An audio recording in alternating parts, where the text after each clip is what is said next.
ఎవరొచ్చారు? అంటే నీకు కళ్ళు కనిపించట్లేదు కదా చారు. పాపం డాక్టర్స్ ప్రయత్నించి ఫెయిల్ అయిపోయారు. నాటు వైద్యం బాగా పనిచేస్తుందని. నాటు వైద్యమా? ఆహా, నాకు అక్కర్లేదు. అయినా నేనెప్పుడు అడిగాను నాకు వైద్యం కావాలని, కళ్ళు కావాలని? నువ్వు అడగక్కర్లేదు చారు. నువ్విప్పుడు మా ఫ్యామిలీ మెంబర్వి కదా. నువ్వు బాగుండేలా చూసుకోవడం మా డ్యూటీ.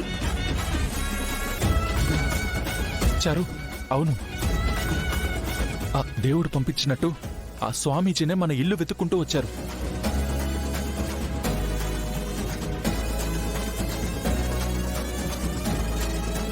ఇది ఆద్య ప్లానే అయి ఉంటుంది.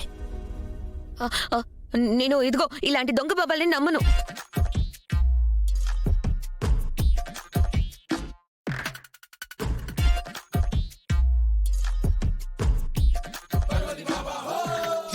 ఎవరే దొంగ బాబా? కొట్టేస్తాను నిన్ను. హిమాలయాల్లో గురు తపస్సు చేసి త్రిశూలాన్ని మెడ చుట్టూ వేసుకుని గిరగిరా తిప్పగలిగిన శక్తులున్నవాడిని నేను. అలాంటి నన్ను భస్మం చేస్తాను నిన్ను. జాగ్రత్త. అంత గొప్ప వైద్యులా మీరు? రుజువు చెయ్యాలా? అంటే అడుగుతున్నారు కదా, ప్రూవ్ చేయండి. చెయ్యమంటావా? ఇది పట్టుకో.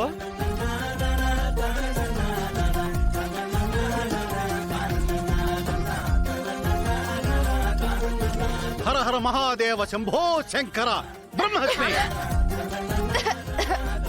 అయ్యో అయ్యో, అమ్మా కళ్ళు కనిపించట్లేదు. అయ్యో పిన్ని, అయ్యో పిన్ని, కళ్ళు కనిపించట్లేదమ్మా.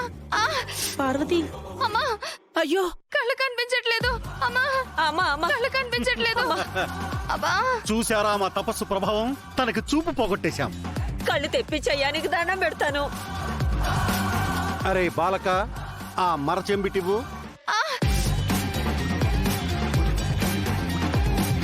అమ్మా అమ్మా అబ్బా. హర హర మహాదేవ అత్తిలిచ్చరబరా.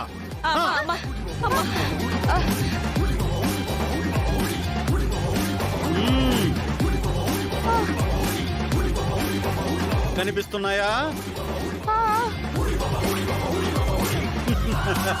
చాలా. ఇంకొకసారి రుజువు చేయమంటావా? అవసరం లేదు స్వామి, చారుకి కళ్ళు తెప్పించండి చాలు. అవశ్యం. బాలిక, నువ్వు ఇలా వచ్చి కూర్చో. నాకు కళ్ళు కనిపించవు కదా, నేనెలా కూర్చుంటాను?